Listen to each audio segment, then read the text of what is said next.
after the Appendix Q video was posted, I got flooded with calls. Jillian, can I get my RV certified tiny home permitted? The answer is maybe.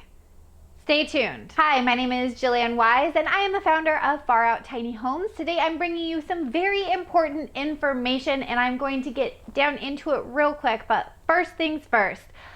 I received so many questions about the Appendix Q video, and so many of those questions were all about folks who already own their own tiny home, okay? And this is kind of a touchy subject because a lot of the people that I spoke with, they own an RV certified tiny home. So the question was, hey, can I get it permitted? I spent, 90,000 plus on my tiny home.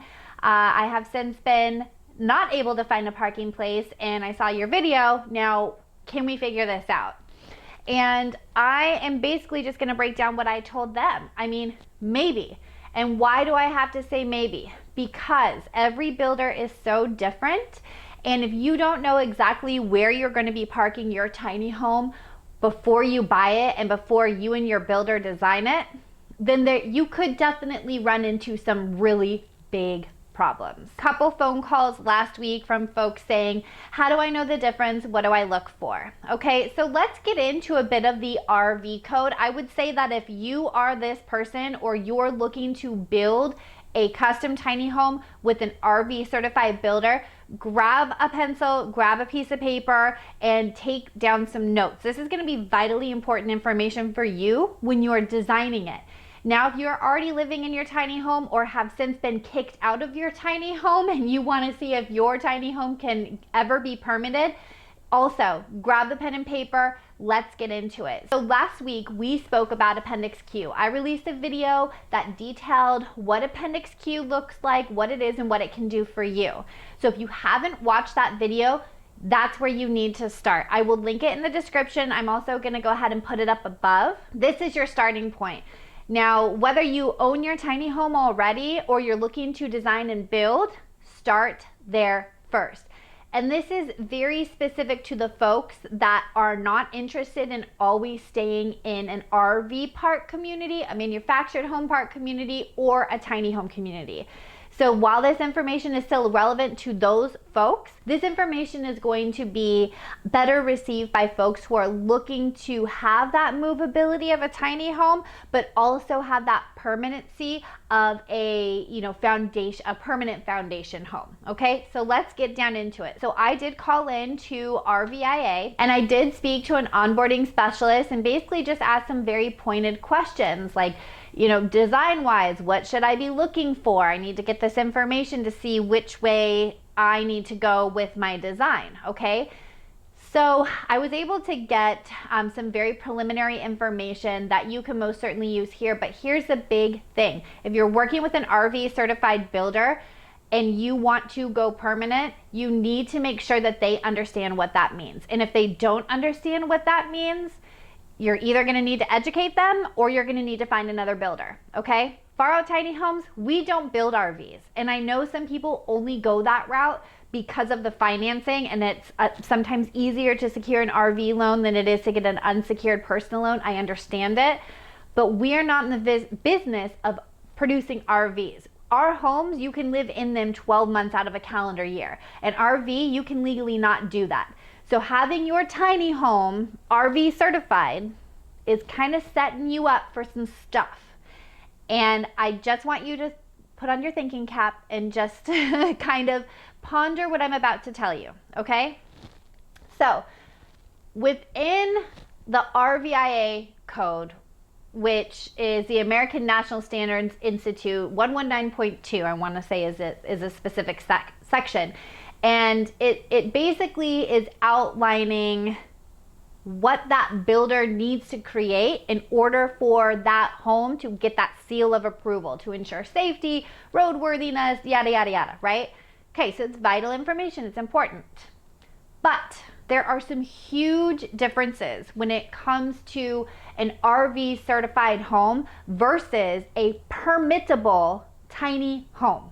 What are those differences? We're gonna go over some of the key things here. So to begin with, when your home is RV certified, specifically I'm speaking RVIA certified.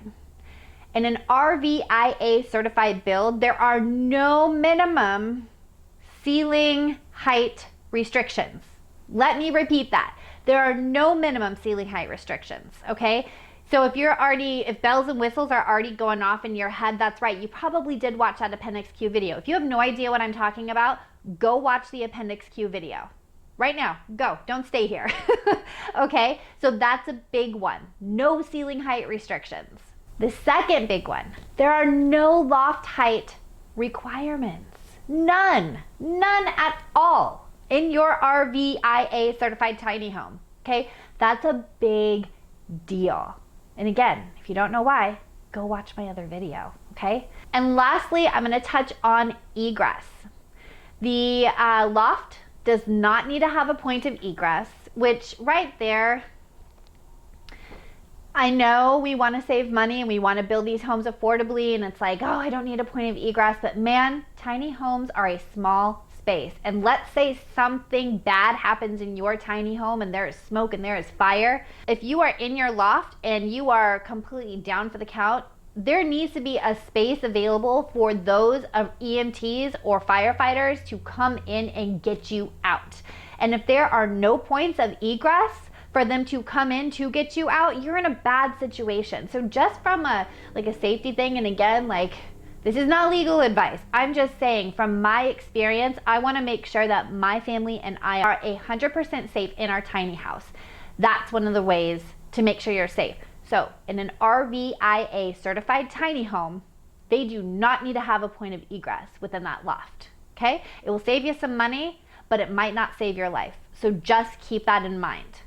So the points of egress that you do have to have need to be at least 17 by 24 inches, which is tiny. And if you watch the other video, you understand the difference between what a permissible tiny house needs to offer as in egress versus what an RV certified tiny home needs to offer as in egress, okay?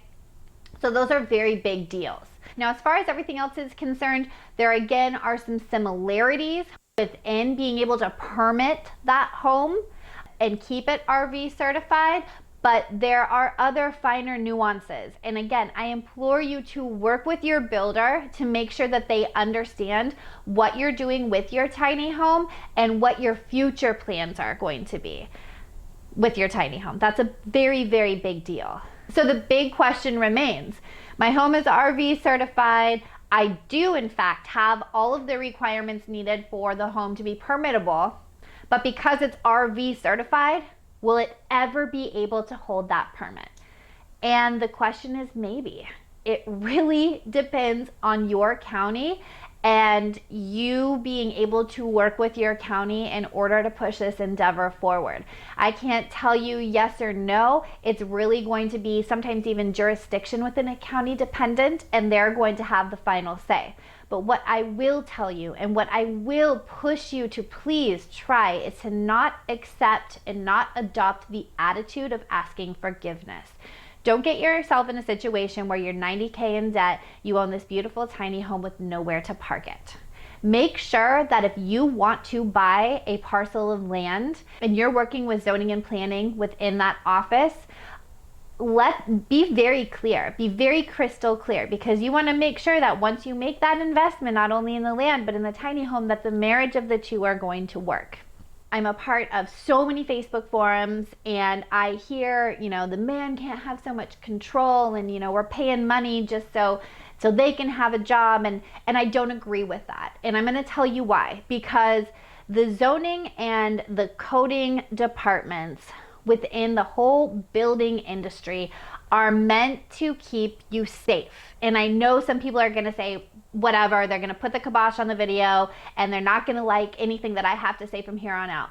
But the fact of the matter is, while there are some codes that I disagree with, it's all in the realm of safety, keeping you safe and your neighbor safe. And that is vitally important, especially in a super, super tiny house. Okay, so keep that in mind as you're working with your builder.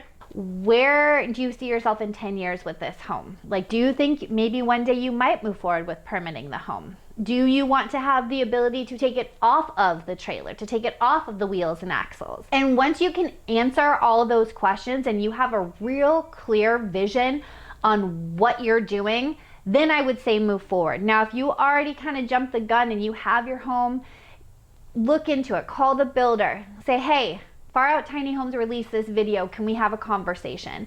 And they can help you get down to the bottom of will your home be permittable or not. But that's my best piece of advice for you all. And I really hope that us working together, we can push this tiny home movement forward, offering, you know, everyone a more affordable piece of real estate in the spectrum of getting the home permitted. This is a really big deal for everyone. So that's all I have for you all today. I hope you guys are enjoying 2021 and this beautiful new year that is upon us. And if you have any questions, please shoot me an email if it's real personal or real detailed. But if you kind of have some broad questions, leave them down in the comments below. So as always, I hope you guys have a wonderful day and keep it groovy.